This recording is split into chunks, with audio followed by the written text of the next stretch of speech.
All right, Muna, on one of our top stories, the lifting of the ban on women serving in combat roles in the U.S. military. Joe Sestak is a retired U.S. Navy Vice Admiral. He joins us live from Washington, D.C.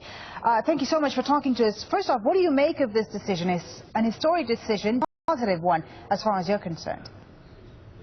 It's very positive for America, but it also has very good practical effects for our military. Let me give you just one example, Folly. When I was in the Indian Ocean at the beginning of the Afghanistan war, I launched one night 8 pilots. One of them was a very young, new woman pilot. She was the one that evening that disregarded standing orders not to dive low without permission. But 8 special forces had been ambushed. 4 died immediately. The other 4 radioed for someone to strafe and come low.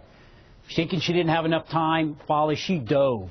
And those 4 men picked up their dead and extracted themselves. The point is, when I joined up during the Vietnam War era, we didn't have women on aircraft carriers, never mind flying our most advanced fighter aircraft. But because she was given her individual opportunity to be all she could be, the common mission of the military benefited that night. That's what today means. It's good for our institution. It's also equal opportunity for an individual. You speak of equal opportunity, but Joe, as you know, there are many who question the battlefield strength and stamina of women. Can women perform the same duties as men for the same amount of time while carrying the same equipment, for instance?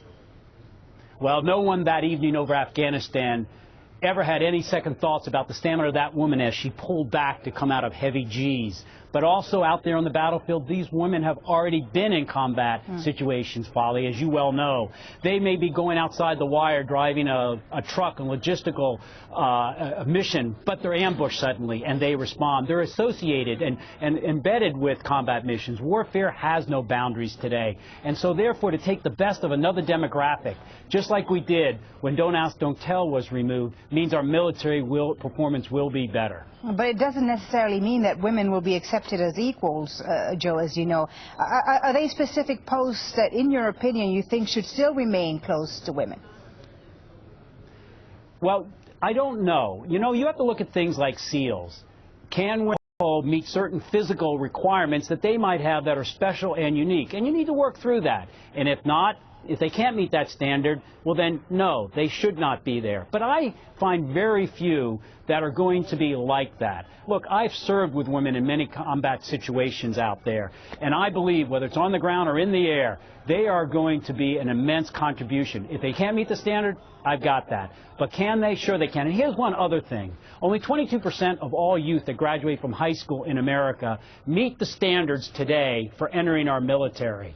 We've got a challenge here, and be able to open up the breadth of who you can recruit into more positions can only enhance our capability going forward. Sure, there's always going to be challenges to any change, but that's what leadership is all about. And we've done it with bringing women in already to some positions. We did it for African Americans back in the 40s, and today we'll be better as we meet the challenge of moving on and integrating even more of them in more combat positions. Joe, thank you so much for talking to us. That's Joe Sestak, a retired U.S. Navy Vice Admiral, joining us there live from Washington, D.C. Thank you.